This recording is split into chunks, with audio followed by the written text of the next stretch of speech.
Hey, what's up? This is Brandon Simmons for BrandonSimmons.biz. This is my weekly video blog called Bullheaded, a review of the Houston Texans news, as well as a preview of the upcoming game matchups. So, this weekend, the Texans will be going back on the road to face the Arizona Cardinals in a game that's not going to be so much of a reunion as more of it's going to be reminders. So, I'll get into all that a little bit later what that actually means. So, first off, I want to talk about these shades that I have on. In case you have not known, the Astros just clinched another World Series trip, third time in 5 years that they've done this. So, I've seen Astros Twitter, go off from the beginning, the opening of the season all the way up until now. So I know they're excited. I wanted to share in that excitement, and so I partake in a little bit of a celebration. Nothing from the earth, if you want, if you will. Just a little sippy sip. Uh, anyway, point is, I celebrated. Congratulations to Astros. Can't wait to see y'all in action during the World Series. So, with that being said, uh, me mentioning that Astros kind of ties into the theme of this episode, which is reminders. As a reminder, Houston does actually have a team within the city that's actually competing for championships at the moment. So, and I think it's the Astros and the soccer team that's really doing it right now. So, with that being said, let me just go ahead and get this episode underway. So, week 6 recap. Pretty much, man. The only takeaway I have from that is Texans could have, they had a shot. They had the game within reach going into halftime, and then coming out in the third quarter, they just got blasted. So, it's kind of been one of those things that's been happening, every other week for the Texans. If it wasn't against the Colts, it was against Buffalo the other week when they got shut out. So, um, it is what it is. We just gotta, roll on to the next game. Another important news item: Whitney Merciless was released. He's been with the Texans, for quite a while. I think he started back in 2013. I think got drafted back in 2013. But this past season, he just wasn't, really putting out the numbers, that he wanted to. And that the fans wanted him to. And I think, it might have just been a system thing. I was reading somewhere that, he was switching from the outside linebacker position to, straight up defensive end. And, you know, as an outside linebacker, he's probably just, just pass rush or whatever, which actually he pretty much was, a pass rushing linebacker. So him switching to defensive end probably shouldn't have been too much of a hurdle, but you know, obviously it was if he wasn't, cutting it within this system. So, um, he landed back on his feet pretty quickly. I think it was probably a day or two later that he signed with the Green Bay Packers. So, they're always, in the business, in the market for trying to, spruce their defense up a little bit. So, big ups to Whitney Merciless for all he's done for the team over the years, and good luck to him on his new, new endeavor with the Green Bay Packers. So, more back to another reminder, a reminder that we still have to trade Deshaun Watson pretty soon, and so that came as a rumor that he would be traded at the end of the week, at the end of this current week. So I'm recording this today on, which is Friday, Saturday, whatever, late Friday, early Saturday.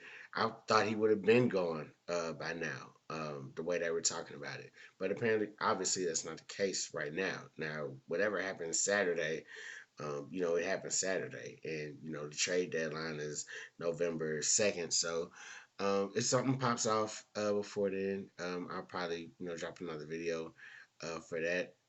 Definitely, if something pop off this weekend, I'll try to drop another video. But if something happens like in the middle of next week, I'd probably just comment on it on the regular schedule video time. But more things that's been kind of added to these Deshaun to this latest Deshaun Watson trade rumor is reportedly the Panthers have dropped out of the trade altogether. They're sticking with Sam Darnold. In addition to that, the Miami Dolphins have done a similar thing. They're sticking with Tago Tua. They're sticking with Tua. So right now it's just looking at like the Eagles ready to pull that. It's looking like the Eagles got to make that move. They got to pull that trade. And I came on here talking about a couple of weeks ago that what I'm saying that they were the Eagles.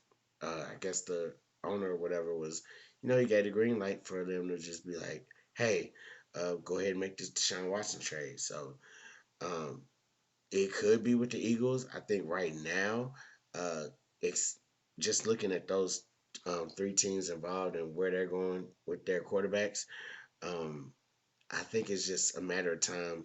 It's just waiting to see like what the Eagles will actually do and how soon they'll actually move and what they'll put together for the Texans to get Deshaun Watson. So that's where I feel about that. Yeah. So we'll see how that goes. Mm.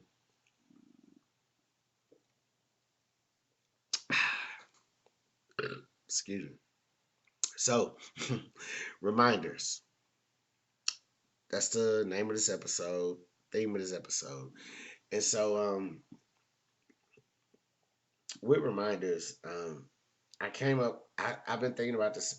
To be honest with you, I was thinking about this particular title for like a couple of weeks now because I knew that the Cardinals game was on the schedule, and so I was like, "Damn, they're about. Not only are they about to go up against DeAndre Hopkins, for the first time, but they're about to go up against J.J. Watt for the first time. And so, what I'm saying? No disrespect to DeAndre Hopkins. He's, a terrific player, great player. Did a, put up some, he played some really great football for this organization. Um, but damn, JJ Watt, you know what I'm saying? Like that's like that's JJ Watt, and the Houston Texans are going up against him. He's pretty much like became the face of the franchise. You know, after Andre, retired or whatever, and then once Watt, kind of fulfilled that role, then it was like Watson started to fall in line with that as well. But um, the point I'm making is when the Texans face, Arizona on either side of the field when they face these guys, they're going to get reminders of, these are players that we could have kept. And so I think I've even been on record as to saying that, DeAndre Hopkins contract situation, he might have eventually gone away, but there's no way that I think there's still a way that they could have found to like kind of keep him here. So same thing with JJ Watt. Like if they really wanted him, they would have kept him. You know what I'm saying? And so I think with Watt, it was more so of age. Um, they probably felt like he wasn't going to produce too much more going forward with his age. That's my only guess of why they just cut him and just let him go. Same thing, similar a similar thing we got with DeAndre Hopkins. I don't know if actually it's kind of hard to explain like with age because wide receivers are still like nice. They're not like running backs. When a running back hits 30, then it's like kind of downhill from there. But with wide receivers, so they when they hit their 30s, they can, what I'm saying, they can still produce. And DeAndre Hopkins, he's not 30. Obviously, he hasn't turned 30 yet. Um, but I don't know if that was the Texans thinking was like, once he hits 30, then it's all down from here. So we just cut him off right now and blah blah blah blah blah. But I don't know. I don't think that's the case. Like, dude is just super talented. He probably really could have helped us last season. Just kind of help Watson out and maybe, maybe even kind of force his kind of you know embrace enhance his skill set a little bit, or just add us a couple of more wins by having DeAndre Hopkins out there last year. So um, it's just a reminder that we're going against players that we probably could have kept altogether. Um, and we're also going to be reminded of the choices that drove him away. So we all know about Bill O'Brien getting the GM job alongside being a head coach and all that other stuff. So we're going to get reminded about that like forever. And we're also as far as the choices go, like people still talk about it to this day. Like um, he really, he really sabotaged the team, sending away DeAndre Hopkins and then just asking for like all these low value picks or whatever, and low value players. So to me, it's like we're still like when we see that, like,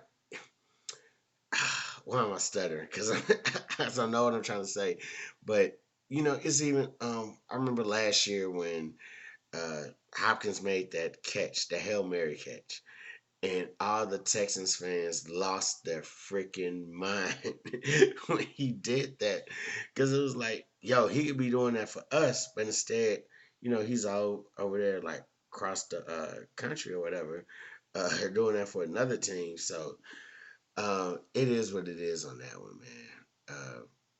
You know, this is just a bad reminder that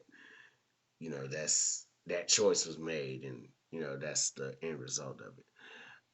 Another thing is going to be a reminder of the consequences that are current right now and ahead. So yeah, we got rid of DeAndre Hopkins. JJ Watt, he's gone or whatever. But it just has to be a it just can't be forgotten that that happened. You know what I'm saying? It can't be like, oh, how did DeAndre Hopkins end up on the Cardinals? How did JJ Watt end up on the Cardinals? It's like you know why that is there, dog.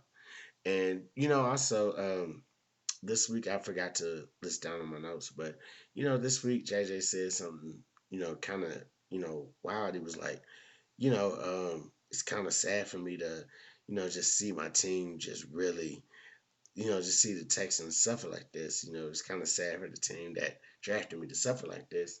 And it's like, bro, come back. We got room for you, dog. You know what I'm saying? But oh man, it's just things like that. I know all of us are sad, to just see this go down. You know what I'm saying? So um, it's just one of those things where like it's just one. It's just one of those things where you just gotta push through it. And look, man, I don't know how long this Texans quote unquote rebuild is going to even happen, or if they even started a rebuild. To be honest with you, but um, just like all the things that have happened, the trading DeAndre Hopkins, letting go of JJ Watt.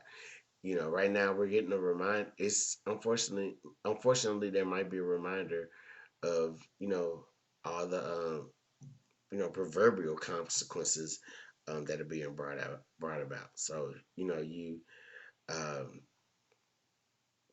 what was I gonna say? Yeah. So you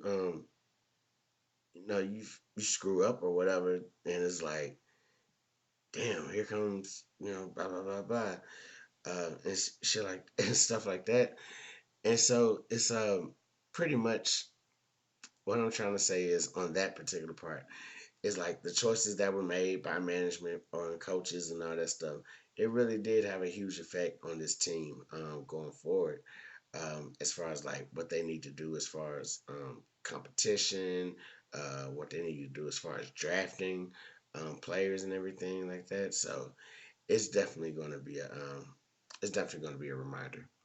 So with that being said, I only got a few quick notes for the Texans. Uh, First off, what they have to do is make manageable third downs. Um, Arizona is like, top five as far as like third down defense. But what the Texans need to do is like make sure that they're getting like third and ones, third and twos, just manageable, that can actually be converted into first downs. Uh, Second thing Texans got to do is run the football. So if they run the football on this Arizona Cardinals team, they should definitely have the leverage. So, um, like I said, man, as far as game plans go, Texans, they don't have to do nothing that's like super exotic or anything. All that they got to do is just, kind of just be manageable with the third downs. Make sure they're like third and twos or third and shorts in general, and then also just run the ball. Make sure that, yeah, just run the ball. Wear the Arizona defense down and take advantage of them in their low rushing defense ranking. So, with that being said, that's all I got for you this week. I'm Brandon Simmons for BrandonSimmons.biz. Holla black.